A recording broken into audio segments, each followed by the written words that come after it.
Halo, salam jumpa kembali dengan saya, Maitamorah Napitupulu, dari SMK Negeri Losida Siatas Parita. Saya akan membawakan pengimbasan tentang BIMTEK AKM dan asesmen nasional.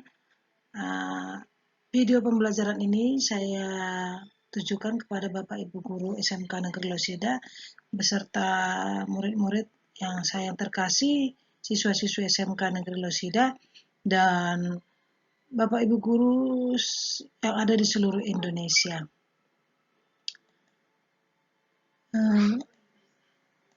Saya akan membawakan tentang AKM, yaitu Asesmen Ketuntasan Minimum.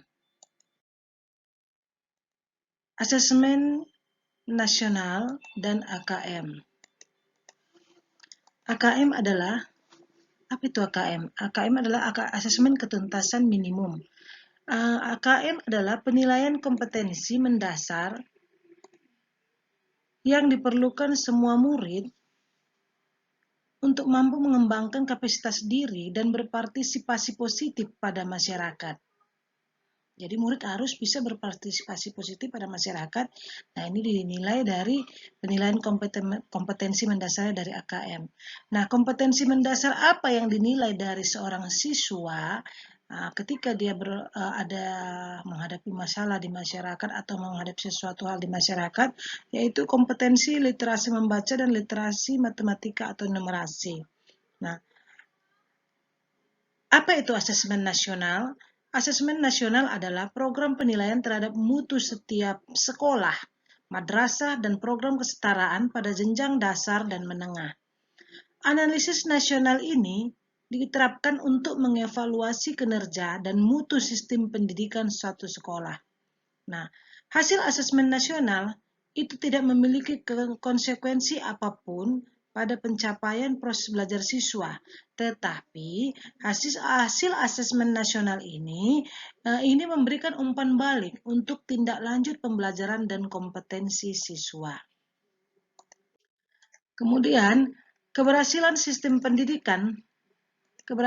sistem pendidikan itu lebih difokuskan pada pencapaian kompetensi pengetahuan, keterampilan, dan sikap. Nah, arus perubahan menuntut semua siswa kita harus menguasai berbagai kecakapan hidup yang sangat penting atau yang sangat esensial. Nah, untuk menghadapi berbagai tantangan abad 21, siswa harus memiliki ada 3 kecakapan yang harus siswa miliki untuk menghadapi tantangan abad 21. Yang pertama, siswa harus memiliki kecakapan belajar dan berinovasi. Yang kedua, mereka harus mampu menggunakan teknologi informasi, IT. Yang ketiga, siswa-siswi harus mampu hidup untuk bekerja dan berkontribusi pada masyarakat. Nah, asesmen nasional diberlakukan sebagai alat ukur untuk mengetahui bagaimana sih ketercapaian kompetensi yang harus dikuasai seorang siswa. Nah, asesmen nasional juga digunakan untuk memotret hasil belajar sosial emosional seseorang siswa. Dan yang ketiga, asesmen nasional itu dia juga digunakan untuk memotret hasil sikap, nilai, keyakinan, serta perilaku yang dapat memprediksi tindakan dan kinerja siswa nanti di berbagai konteks yang relevan yang dihadapinya di masyarakat. Kemudian, kecakapan abad 21 dituntut bahwa seorang siswa itu harus memiliki profil pelajar Pancasila. Nah, itulah yang diharapkan oleh pemerintah bahwa seorang siswa harus bisa memiliki profil pelajar Pancasila yang mencerminkan itu adalah kecakapan abad 21. Nah, karakter pelajar Pancasila yang ingin dicapai oleh siswa yaitu yang pertama, dia harus beriman dan bertakwa kepada Tuhan Yang Maha Esa serta berakhlak mulia. Yang kedua, seorang siswa harus berkebinekaan global. Ya, beragam, bukan hanya satu, tapi dia harus bisa menerima kebinekaan global, kebinekaan yang mendunia. Yang ketiga, siswa harus mampu mandiri, ya, Yang keempat, bernalar kritis. Yang kelima, kreatif. Dan yang keenam, gotong royong. Yang enam inilah profil pelajar Pancasila yang dituntut dari siswa-siswi anak-anak kami. Nah, ini dia dalam bentuk gambar pelajar Pancasila itu. Yang pertama, dia beriman bertakwa kepada Tuhan Yang Maha Esa. Yang kedua, dia berkebinekaan global. Yang ketiga, mandiri. Keempat, gotong royong. Kelima, bernalar kritis. Enam, kreatif. Nah, peran asesmen yang pertama dan utama bukanlah menentukan nilai murid. Ya, jadi anak-anakku jangan takut terhadap satu asesmen atau penilaian. Nah, di sini bukanlah untuk menentukan nilaimu, bukanlah untuk menentukan bahwa kau harus dapat nilai sekian, bukan. Tapi peran utama dan pertama satu asesmen harus dilihat sebagai bagian dari proses pembelajaran yang utuh. Nah, kerangka yang sering digunakan adalah segitiga belajar yang mengkaitkan antara asesmen, kurikulum, dan pembelajaran. Nah, ini dia segitiga belajar itu, ya. Ketiganya ini berpengaruh terhadap pengalaman belajar murid. Nah, pengalaman belajar murid ini ditentukan oleh kompetensi kepemimpinan seorang kepala sekolah, juga kompetensi gurunya. Nah, yang ketiganya ini berhubungan erat, saling kait-mengkait terhadap pembelajaran, kurikulum, dan asesmen. Nanti ini membentuk segitiga belajar. Kemudian, yang pertama kita bahas mengenai kurikulum. Kurikulum apa itu? Kurikulum adalah seperangkat kompetensi yang penting yang harus dikuasai murid. Jadi kurikulum itu seperangkat kompetensi. Nah, pengembangan kurikulum mengacu pada tantangan dunia nyata dan refleksi praktek pembelajaran. Khusus untuk SMK, kurikulum itu harus ada kait-mengkait dengan dunia usaha dan dunia industri. Yang kemudian yang kedua, segitiga belajar yang kedua adalah pembelajaran. Bagaimana pembelajaran di sini? Apa itu pembelajaran? Pembelajaran adalah serangkaian aktivitas yang dirancang dan dilakukan di ruang kelas. Nah, ini untuk mencapai sasaran kompetensi yang ditetapkan dalam kurikulum. Nah, pembelajaran memadukan informasi dari asesmen dengan informasi dari kurikulum. Jadi ada perpaduan antara asesmen dan kurikulum, maka dia akan menghasilkan pembelajaran yang optimal. Jika ada perpaduan yang seimbang antara asesmen penilaian dan kurikulum, maka nantinya akan menghasilkan pembelajaran yang optimal. Lalu yang ketiga adalah asesmen. Asesmen ini proses mengumpulkan, menganalisis dan melaporkan sejumlah informasi yang terkait pencapaian kondisi murid dan penguasaan suatu kompetensi tertentu. Nah, asesmen ada tiga. Ada asesmen diagnosis, ada asesmen formatif, dan ada asesmen sumatif. Ya.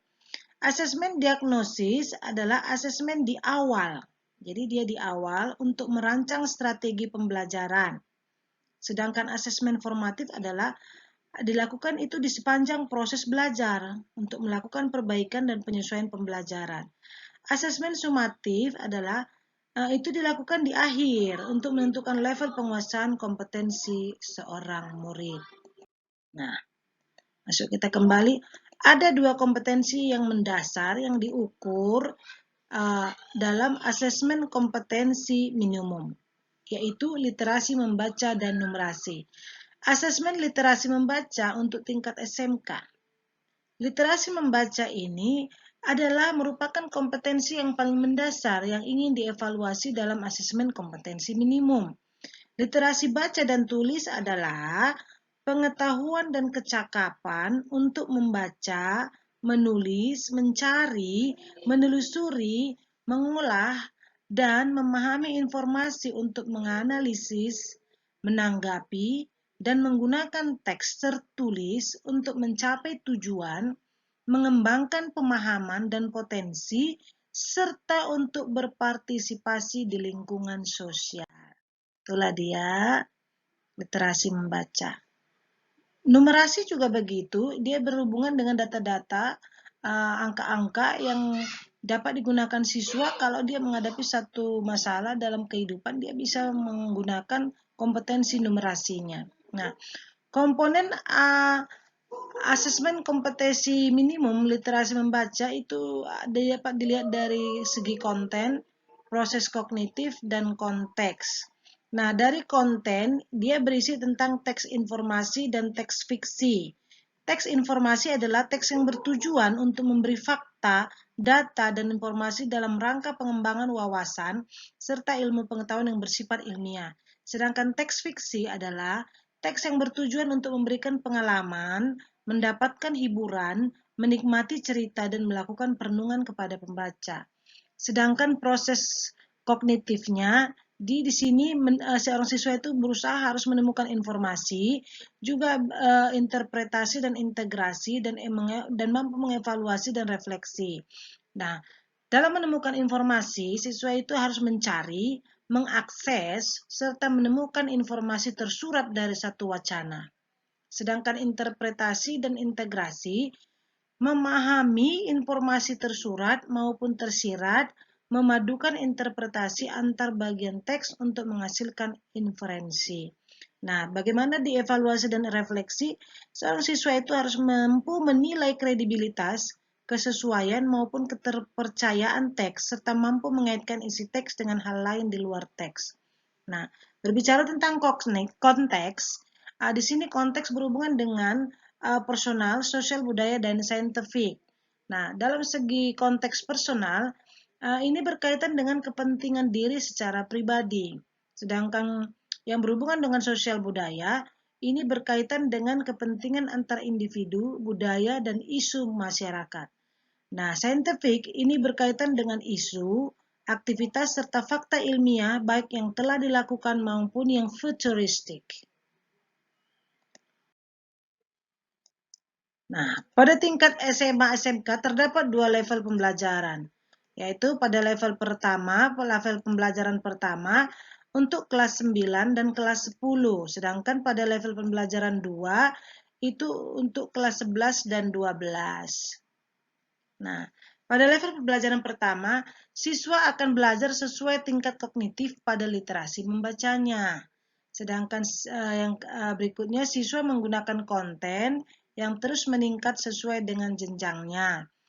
Siswa di sini memahami teks secara literal dan menyusun inferensi, membuat koneksi dan prediksi baik teks tunggal maupun teks jamak. Baru siswa menilai format penyajian dalam teks dan merefleksi isi wacana untuk pengambilan keputusan, menetapkan pilihan dan mengaitkan isi teks terhadap pengalaman pribadi. Nah, pada level kedua, pembelajaran 2, pada level pembelajaran 2 untuk itu dilakukan di kelas 11 dan 12. Jadi tadi pada level pembelajaran pertama itu biasanya sebagai pengalaman pribadinya. Sedangkan pada level pembelajaran 2 untuk kelas 11 dan 12, siswa akan belajar sesuai tingkat kognitif pada literasi membaca. Ya, berikutnya siswa menggunakan konten yang terus meningkat sesuai dengan jenjangnya. Siswa memahami teks secara literal dan menyusun inferensi, membuat koneksi dan prediksi baik teks tunggal maupun teks jamak. Nah, di sini yang paling penting siswa itu menilai format penyajian dalam teks dan merefleksi asumsi, ideologi atau nilai yang terkandung dari teks sastra atau teks informasi untuk memahami cara pandang penulis sesuai dengan jenjangnya. Kemudian, teknis pelaksanaan asesmen nasional. Asesmen nasional itu dibagi 3, ya. Ini ada komponennya. Asesmen nasional ada 3 bagian, dia dibagi 3. Ada asesmen kompetensi minimal atau AKM dan asesmen nasional berdasarkan survei karakter dan asesmen nasional survei lingkungan belajar. Nah, pada asesmen kompetensi minimum atau KM, AKM ini mengukur kompetensi mendasar literasi membaca dan mengukur kompetensi mendasar numerasi siswa.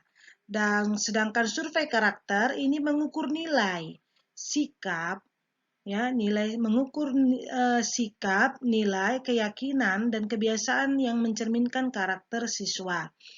Sedangkan survei lingkungan belajar di sini yang diukur adalah kualitas berbagai aspek input dan proses belajar mengajar di kelas maupun di tingkat sekolah. Nah, di asesmen literasi membaca di sini siswanya harus mampu memahami, menggunakan, mengevaluasi, dan merefleksi. Sedangkan asesmen numerasi memahami, mengaplikasi, dan bernalar. Dia lebih tinggi di numerasinya. Nah, asesmen nasional itu dia berbasis komputer dan bersifat adaptif. Nah, pertanyaan yang disajikan itu bergantung kepada kemampuan siswa. Sedangkan pada peserta analisis kompetensi minimum itu pesertanya itu adalah seluruh satuan pendidikan, baik sekolah swasta, negeri, madrasah, semua ikut. Nah, peserta AKM tidak semua murid, tapi dipilih ada sampel yang mewakili populasi semua murid. Kemudian dia ada pemilihan sampel itu dilakukan secara acak. Kemudian jadwal pelaksanaan.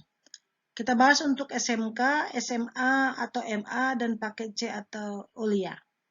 Nah, hari pertama dia lakukan adalah survei karakter. Sedangkan di hari kedua dilakukan survei lingkungan belajar. Nah, survei karakter itu dilakukan 30 menit, sedangkan survei lingkungan belajar dilakukan 30 menit. Yang berikut adalah kriteria peserta pelaksanaan asesmen nasional. Siapa saja yang berhak menjadi menjadi peserta analisis asesmen nasional? Yang pertama adalah seluruh satuan pendidikan. Yang berikutnya pesertanya tidak semua murid, tapi dipilih sebagai sampel dari mewakili populasi. Nah, pemilihan sampel pun dilakukan secara acak. Kemudian asesmen nasional itu biasanya diambil dari kelas 5, kelas 8, dan kelas 11. Setiap peserta mengerjakan tes literasi membaca, tes literasi numerasi, survei karakter, dan survei lingkungan hidup. Dalam asesmen nasional, bentuk soal ada 5, yaitu pilihan ganda kompleks, menjodohkan, isian singkat, dan uraian. Silakan Bapak Ibu boleh pilih, dan biasanya ini yang dibuat dalam asesmen nasional. Asesmen nasional diikuti oleh seluruh satuan pendidikan tingkat dasar dan menengah di Indonesia serta program kesetaraan. Nah, asesmen nasional diikuti oleh sebagian peserta didik kelas 5, 8, dan 11 yang dipilih secara acak oleh pemerintah. Nah, untuk program kesetaraan harus diikuti oleh seluruh peserta didik pada tahap akhir tingkat 2. Nah, tingkat 4 dan tingkat 6 program kesetaraan. Nah, asesmen nasional itu tidak untuk menentukan kelulusan, menilai prestasi siswa sebagai seorang individu, bukan. Tetapi evaluasi hasil belajar setiap individu itu, siswa itu adalah menjadi kewenangan pendidik, menjadi kewenangan guru di sekolah tersebut. Asesmen nasional itu merupakan cara untuk memotret dan memetakan mutu sekolah dan sistem pendidikan secara keseluruhan. Nah, informasi dari sampel yang mewakili populasi siswa di setiap sekolah pada jenjang kelas yang menjadi target dari asesmen nasional itu sangat diperlukan dan sangat penting sekali. Kemudian, mengapa yang menjadi sampel adalah siswa kelas 5, 8, dan 11? Nah, pemilihan jenjang kelas 5, 8, dan 11 dimaksudkan agar siswa yang menjadi peserta asesmen nasional itu dapat merasakan perbaikan pembelajaran ketika mereka masih berada di sekolah tersebut. Jadi mereka belum siswa yang tingkat akhir, tapi di bawah tingkat akhir kelas 5, kelas 8, dan kelas 11. Nah, tujuannya supaya siswa itu dapat merasakan perbaikan pembelajaran. Nah, asesmen nasional untuk memotret dampak dari proses pembelajaran. Murid kelas 5, 8, dan 11 itu telah mengalami proses pembelajaran di sekolahnya, sehingga sekolah dapat dikatakan telah berkontribusi pada hasil belajar yang diukur dalam asesmen nasional. Jadi, selain peserta didik, asesmen nasional juga akan diikuti oleh semua guru dan kepala sekolah. Bukan hanya murid, tapi guru dan kepala sekolah juga ikut dalam asesmen nasional di setiap satuan pendidikan. Informasi dari peserta didik, guru, dan kepala sekolah diharapkan memberikan informasi yang lengkap tentang kualitas proses dan hasil belajar di setiap satuan pendidikan. Sementara, asesmen kompetensi minimum untuk pendidikan kesetaraan itu berfungsi sebagai ujian kesetaraan. Nah, perbandingan asesmen nasional dengan ujian nasional, ya. Tujuan pelaksanaan. Asesmen nasional tujuan pelaksanaannya itu untuk mengevaluasi mutu terkait sistem satuan pendidikan. Sementara ujian nasional itu tujuannya untuk mengevaluasi capaian hasil belajar murid. Kalau asesmen nasional justru menilai mutu satu sekolah, satuan pendidikan. Sementara ujian nasional itu mengevaluasi hasil belajar murid secara individu. Nah, bagaimana dengan jenjang penilaian? Asesmen nasional, jenjang penilaiannya itu SD, MI, SMP, MTS, SMA, MA, SMK, program kesetaraan jenjang dasar dan menengah. Sedangkan ujian nasional itu hanya diikuti oleh siswa SMP, MTS, SMA, MA, dan SMK. Sementara asesmen nasional mulai dari SD sampai SMA, SMK, bahkan program kesetaraan juga ikut dalam asesmen nasional. Dan dari segi level siswa, asesmen nasional tadi itu diterapkan pada siswa kelas 5, 8, dan 11. Sedangkan ujian nasional itu diterapkan untuk siswa pada tingkat akhir pada setiap jenjang. Apakah itu tingkat akhir SMP, tingkat akhir SMA, atau tingkat akhir SMK. Nah, siapa saja subjek siswa dalam asesmen nasional? Subjek siswa itu adalah berdasarkan survei. Siswa dipilih secara acak untuk mengikuti analisis nasional, asesmen nasional. Nah, sedangkan di ujian nasional itu sensus. Semua didata. Jadi semua murid, semua siswa itu mengikuti ujian nasional. Nah, bagaimana model soal pada asesmen nasional? Model soal pada asesmen nasional itu pilihan ganda pilihan ganda berkelanjutan, kemudian menjodohkan, isian singkat, dan uraian. Sementara di ujian nasional itu biasanya umumnya hanya pilihan ganda dan isian singkat. Kalau ini semua ada 5 tadi kan. Nah, bagaimana sasaran penilaian asesmen nasional? Sasaran penilaiannya kompetensi literasi, kompetensi numerasi, dan karakter serta kualitas dan iklim satuan pendidikan yang mendukung pembelajaran. Jadi yang dinilai itu bagaimana kompetensi literasinya, kompetensi numerasinya, karakter siswanya, dan kualitas dan iklim satuan pendidikan yang mendukung pembelajaran. Sedangkan di ujian nasional, sasaran penilaian adalah penguasaan terhadap semua mata pelajaran. Itu yang dinilai pada ujian nasional. Nah, bagaimana metode penilaian pada asesmen nasional? Metode penilaian pada asesmen nasional itu computerized multi-stage adaptive testing atau MSAT. Sedangkan ujian nasional dia computer based test atau CBT dan paper based test atau PBT. Ini pakai ujian tes, ini pakai tes adaptif komputer. Kalau di sini pakai kertas dan pakai komputer. Kemudian merumuskan butir soal asesmen nasional. Bagaimana butir-butir soal yang akan diberikan dalam asesmen nasional? Tadi udah ada kita bahas, khususnya asesmen kompetensi minimum. Asesmen kompetensi minimum itu merupakan bagian dari asesmen nasional yang mencakup asesmen kompetensi mendasar, yaitu literasi membaca dan numerasi.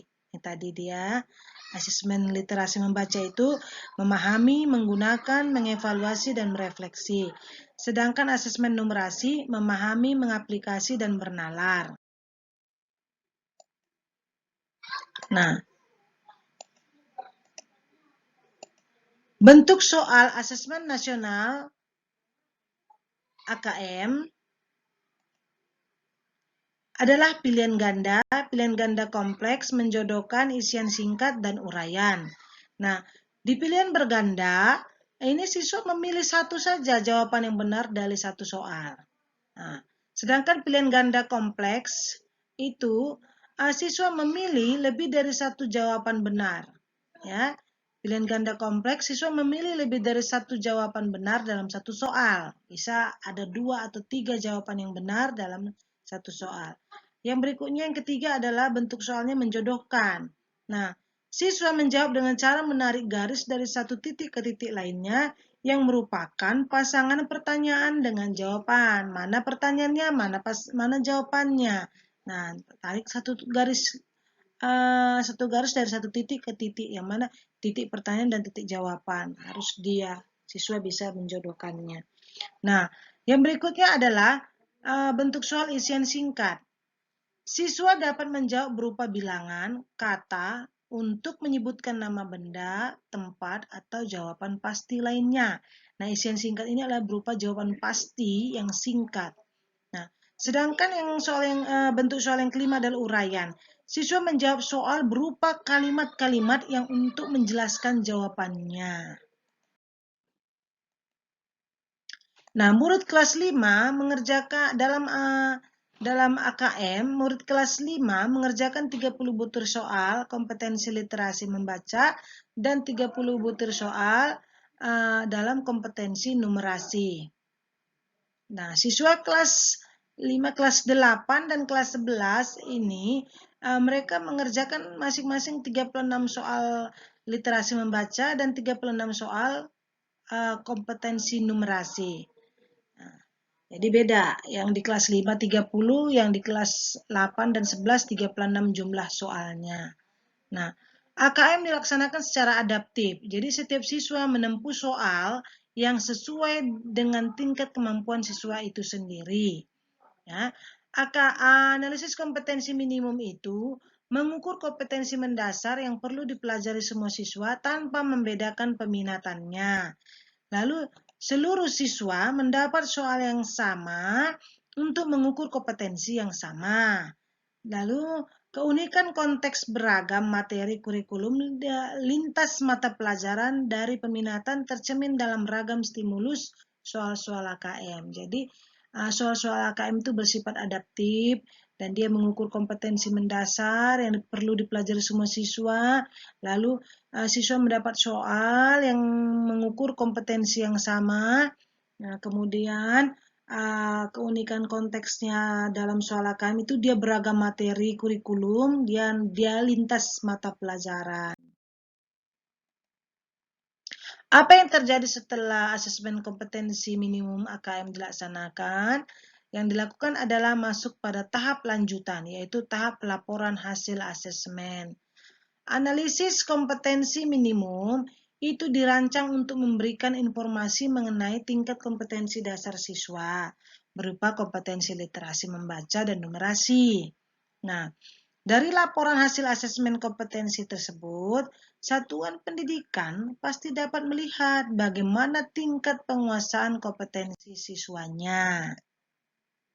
Nah, penguasaan kompetensi literasi membaca dan numerasi siswa itu dikategorikan dalam 4 tingkatan. Setelah dilakukan tadi pelaporan, dapat hasilnya, maka penguasaan kompetensi siswa itu berdasarkan literasi membaca dan numerasinya itu dibagi menjadi 4 tingkatan. Untuk literasi, ada kelompok yang perlu intervensi khusus, ada siswa dengan kelompok yang masuk dalam kelompok dasar, ada siswa yang masuk dalam kelompok cakap, dan ada siswa yang masuk dalam kelompok mahir. Nah, kelompok siswa yang masih memerlukan intervensi khusus itu detail tingkat kompetensinya. Dia perlu intervensi karena murid tersebut belum mampu menemukan dan mengambil informasi eksplisit yang ada dalam teks ataupun membuat interpretasi sederhana. Sedangkan yang masuk dalam kelompok dasar, murid mampu menemukan dan mengambil informasi eksplisit yang ada dalam teks serta membuat interpretasi sederhana. Yang dalam masuk dalam kelompok cakep, kalau tadi intervensi dia belum mampu menemukan informasi dalam wacana. Sedangkan yang sudah di dasar, kelompok dasar, dia sudah mampu menemukan yang sudah ada di dalam informasi atau wacana yang diberikan dan membuat interpretasi secara sederhana. Sedangkan yang masuk dalam kelompok cakap, muridnya sudah mampu membuat interpretasi dan informasi implisit yang ada dalam teks, dan dia mampu membuat kesimpulan dari hasil integrasi beberapa informasi dalam satu teks. Nah, yang termasuk dalam kelompok mahir, murid mampu mengintegrasikan beberapa informasi lintas teks, dan dia sudah bisa mengevaluasi isi, kualitas, cara penulisan suatu teks, dan bersifat reflektif terhadap isi teks. Masuk kita perbedaan pembelajaran berbasis kompetensi dengan pembelajaran berbasis konten.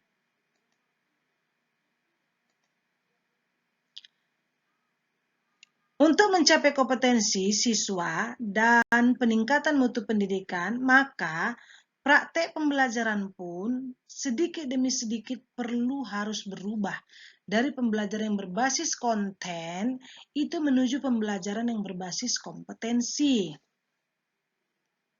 Nah, kompetensi apa itu? Kompetensi adalah kemampuan untuk melakukan sesuatu dengan baik. Kemampuan. Jadi kompetensi itu ada suatu kemampuan untuk melakukan sesuatu dengan baik. Misalnya, mampu melakukan tugas atau pekerjaan secara efektif. Nah, kompetensi mencakup pengetahuan dan keterampilan yang dibutuhkan untuk menyelesaikan soal atau bahkan keterampilan yang jauh lebih besar dan lebih beragam. Misalnya, kompetensi memimpin organisasi. Nah, pada pembelajaran berbasis kompetensi, siswa diharapkan mampu mendemonstrasikan pengetahuan, penguasaan konsep, dan keterampilan sebagai proses pembelajaran. Nah, karakteristik utama pembelajaran berbasis kompetensi adalah tingkat penguasaan. Nah, tingkat penguasaannya siswa mampu atau siswa dapat melakukan pembelajaran sesuai dengan tahapan penguasaan kompetensinya hingga tuntas. Nah, pembelajaran berbasis kompetensi ini membutuhkan waktu, sehingga sedikit demi sedikit siswa nanti akan menunjukkan penguasaan pengetahuan, konsep, dan keterampilan untuk memecahkan masalah. Jadi, pembelajaran berbasis kompetensi itu karakteristik utamanya adalah tingkat penguasaan siswa. Nah, termasuk menunjukkan karakter yang ingin dicapai. Dalam pembelajaran berbasis kompetensi, ada karakter yang harus dicapai. Bukan hanya sekedar menguasai konten materi pembelajaran semata. Nah, kekuatan pembelajaran berbasis kompetensi terletak pada fleksibilitasnya. Siswa dapat bergerak dengan kecepatan belajar mereka masing-masing. Nah, ini mendukung siswa dengan latar belakang pengetahuan yang beragam, tingkat literasi yang berbeda, dan bakat terkait lainnya. Nah, tantangan pembelajaran berbasis kompetensi bagi guru adalah kemampuan untuk mengidentifikasi tahapan kompetensi dasar siswa, termasuk literasi dan numerasi.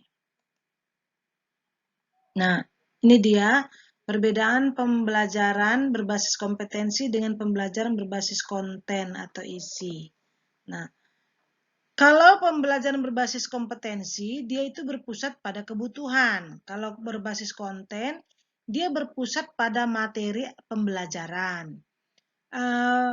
Pembelajaran berbasis kompetensi, belajar untuk pemahaman konsep dan keterampilan. Kalau berbasis konten, belajarnya untuk cakupan materi. Pembelajaran berbasis kompetensi menunjukkan kinerja dengan menerapkan konsep, menunjukkan kinerja. Sedangkan berbasis konten, dia menjawab serangkaian pertanyaan tes berdasarkan topik. Pembelajaran berbasis kompetensi itu, pembelajarannya terkait dengan konteks kehidupan nyata siswa. Sedangkan berbasis konten, pembelajarannya kurang atau tidak terkait dengan konteks kehidupan nyata siswa. Pembelajaran berbasis kompetensi itu orientasinya pada proses dan penguasaan kompetensi. Proses itu yang penting dan penguasaan kompetensi. Sedangkan pembelajaran berbasis konten itu orientasinya, tujuan akhirnya adalah nilai akhir yang harus didapat. Nilai akhir. Nah, guru perlu menganalisis setiap kategori kompetensi siswanya. Tidak semua siswa akan mencapai level mahir dalam waktu yang bersamaan. Setiap usaha dan proses yang dilakukan siswa untuk mencapai level yang lebih tinggi itu menunjukkan peningkatan kinerja siswa. Siswa menjadi lebih fasih dan terampil. Kefasihannya mengacu pada kelancaran mereka dalam melakukan pekerjaan.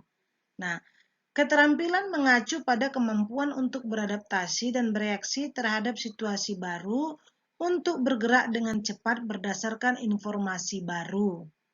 Nah, penguasaan kompetensi literasi membaca dan numerasi siswa dikategorikan dalam 4 tingkatan. Tadi sudah kita bahas singkat, yaitu yang pertama perlu intervensi khusus, dasar, cakap, dan mahir.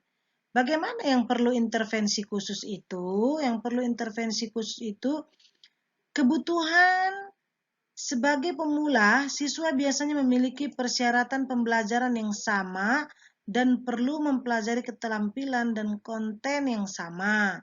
Nah, cara formal dan informalnya, para pemula membutuhkan strategi belajar yang lebih formal dan instruksional yang memberikan pengalaman dan kesempatan belajar yang serupa kepada semua siswa pemula. Struktur pembelajarannya, konten pembelajaran untuk pemula yang dan bersifat mendasar. Meskipun demikian, kunci pembelajaran terletak pada alur pengajaran yang intensif dan program yang terstruktur. Nah, pendekatannya itu dengan training atau pelatihan intensif. Nah, itulah yang perlu diperhatikan pada penguasaan kompetensi bagi siswa yang masih perlu intervensi khusus. Oke. Nah, masuk kita ke yang dasar. Ya, kelompok siswa yang dasar itu kebutuhannya siswanya sudah mulai kompeten dan dia berusaha untuk mengasah keterampilan mereka saat mereka merasa nyaman. Nah, cara formal informalnya mereka mengandalkan program pelatihan yang lebih maju yang mencakup lebih banyak latihan, simulasi, dan pemecahan masalah. Struktur pembelajarannya, pembelajaran untuk siswa dengan tingkat kompetensi dasar masih didorong oleh program yang terstruktur. Namun perlu pula mulai memperkenalkan lebih banyak variasi ke dalam desain pembelajaran untuk memenuhi kebutuhan individu yang muncul. Nah, apa yang dilakukan pendekatan bagi kelompok siswa yang termasuk kelompok dasar? Coaching, sistem pelatihan, pemimpinan, simulasi, dan pemecahan masalah sangat penting untuk meningkatkan kinerja dan tingkat kenyamanan siswa pada tingkat kompetensi dasar. Masuk kepada kompetensi kelompok siswa yang masuk kategori cakap. Nah, kebutuhannya, siswa dengan tingkat kompetensi cakap, dia memiliki kebutuhan belajar dan persyaratan kinerja yang semakin unik yang seringkali tidak dipenuhi oleh program pembelajaran seperti pada tingkat yang sebelumnya. Nah, pada cara formalnya atau informalnya, pada tingkat kompetensi cakap, siswa diperkenalkan lebih banyak pada strategi pembelajaran informal. Dalam hal ini, konteks lingkungan belajar bertransisi dari ruang kelas ke konteks yang lebih nyata. Nah, struktur pembelajarannya, konten pembelajaran untuk siswa dengan tingkat kompetensi cakap menjadi lebih personal dan kurang terstruktur. Desain pembelajaran mulai bergeser pada demonstrasi kinerja. Pendekatan. Mengelola pengetahuan yang sudah didapatkan serta memberikan dukungan kinerja pada siswa dengan tingkat kompetensi cakap sangat diperlukan. Pembelajaran solusi sebagai kesempatan belajar dan dalam konteks di dalam dan di luar sekolah. Ya, itu tadi yang kompetensi dasar dan cakap. Masuk kita kepada siswa dengan kompetensi mahir, kelompok kompetensi mahir. Kebutuhannya, siswa yang telah mahir atau bisa disebut pada tahap ahli memiliki kebutuhan pembelajaran dan persyaratan kinerja masing-masing master atau pakar cenderung personal dan deskriptif mengenai dirinya sendiri, unik dan berbeda dengan yang lain. Nah, cara formal informalnya, bagi siswa dengan tingkat kompetensi mahir, pembelajaran merupakan aktivitas berbasis teman sebaya, berkolaboratif, dan sosial. Mereka belajar dari satu sama lain. Struktur pembelajarannya, strategi dan lingkungan pembelajaran yang disesuaikan tersedia untuk setiap siswa mahir, termasuk peluang untuk melakukan lebih banyak penelitian secara mandiri dan kolaboratif. Pendekatan pembelajaran yang sifatnya kolaboratif adalah kunci bagi siswa mahir, termasuk pembelajaran yang melibatkan kemampuan untuk belajar melalui inovasi dan proses penemuan. Menjadi guru, mentor, atau pelatih bagi orang lain adalah strategi pembelajaran penting lainnya. Oke, masuk kita ke slide berikutnya. Implikasi tingkat kompetensi pada pembelajaran. Kita praktekkan tadi bagaimana kita penerapannya pada tingkat kompetensi pada pembelajaran. Contoh mata pelajaran IPS berikut ini. Disajikan bacaan satu materi mengenai koperasi. Di dalam materi koperasi ini harus menjelaskan definisi koperasi, fungsi koperasi, manfaat koperasi, dan beragam contoh baik lainnya. Guru diharapkan menyesuaikan pembelajarannya sesuai dengan 4 tingkat kompetensi murid dengan tindak lanjut yang diperlukan. Jadi, berdasarkan pemberian wacana mengenai koperasi, jadi seorang guru harus mampu mengelompokkan siswa tersebut masing-masing kepada 4 tingkatan kompetensi murid. Apakah murid tadi masuk ke dalam kategori kelompok perlu intervensi khusus atau masuk kelompok tingkat kompetensi dasar atau masuk ke dalam tingkat kompetensi cakap atau masuk ke dalam tingkat kompetensi mahir.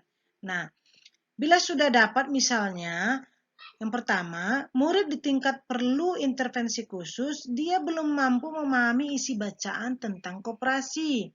Nah, dia hanya mampu membuat interpretasi sederhana. Guru IPS tersebut tidak cukup bertumpu pada materi bacaan tersebut.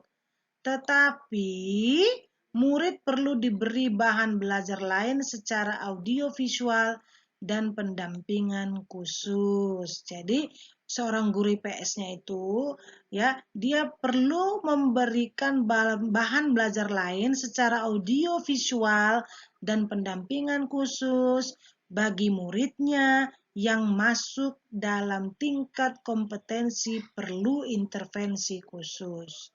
Nah, tindakan lanjut bila murid tersebut masuk pada tingkat kompetensi dasar. Yang kedua, murid pada tingkat kompetensi dasar, dia sudah mampu mengambil informasi dari teks. Namun, dia tidak memahami secara utuh isi topik koperasi yang diberikan guru IPS-nya tadi. Tapi dia sudah mampu mengambil informasi dari teks koperasinya. Cuman, dia belum memahami semua secara utuh isi teks koperasi. Jadi, langkah yang diambil guru IPS-nya, tindak lanjut yang dilakukan adalah murid dapat diberi sumber belajar pendamping dalam bentuk catatan singkat atau kesimpulan untuk pemahaman yang utuh. Jadi ada catatan singkat. Nah, yang ketiga, murid bila dikelompokkan pada tingkat kompetensi cakap. Apa tindak lanjut yang diperlukan? Murid di tingkat cakap, ya, mereka sudah mampu memahami dengan baik isi teks mengenai koperasi, namun belum mampu merefleksi. Nah, langkah yang dilakukan adalah guru IPS-nya harus memberikan murid itu pembelajaran identifikasi kondisi lingkungan murid dan mengaitkan dengan fungsi dan manfaat koperasi. Bagaimana kondisi lingkungan muridnya? Dikaitkanlah itu dengan fungsi dan manfaat koperasi pada materi yang diberikan. Tingkat kompetensi murid pada tingkat mahir di sini, murid sudah mampu memahami isi bacaan dan merefleksi kegunaan koperasi dari teks yang telah diberikan oleh guru. Nah, apa langkah tindak lanjut yang diperlukan? Gurunya dapat melakukan pembelajaran berupa menyusun berbagai strategi pemanfaatan koperasi. Nah, gurunya kasih beragam strategi pemanfaatan koperasi. Nah, saya berharap pemaparan saya tentang AKM, asesmen nasional, pembelajaran berbasis kompetensi dan pembelajaran berbasis konten, perbedaan asesmen nasional dengan ujian nasional tadi sudah dapat membantu sedikit wawasan atau wacana dari Bapak Ibu Guru SMK Negeri Rosida, bahkan murid-murid saya, dan terkhusus terhormat saya bagi Bapak Ibu Guru yang ada di seluruh Indonesia. Nah, saya percaya pemaparan saya ini masih sangat jauh dari sempurna. Untuk itu saya masih perlu dan harus lebih banyak lagi belajar, sehingga bisa meningkatkan kualitas atau skill saya atau kompetensi saya sebagai guru yang benar-benar bisa bermanfaat dan bernilai guna bagi anak didik saya dan orang-orang di sekitar saya. Demikianlah video pembelajaran pengimbasan dari saya untuk kali ini. Saya Ibu Maita Maulana Pitupulu mengucapkan banyak terima kasih dan semoga pemaparan video pembelajaran pengimbasan tentang analisis kompetensi minimum dan asesmen nasional ini dapat bermanfaat bagi kita semua. Akhir kata, saya mohon maaf atas kesalahan-kesalahan dalam pemaparan yang saya lakukan. Tuhan memberkati kita semua dimanapun berada. Sampai jumpa kembali pada video pembelajaran berikutnya. Terima kasih.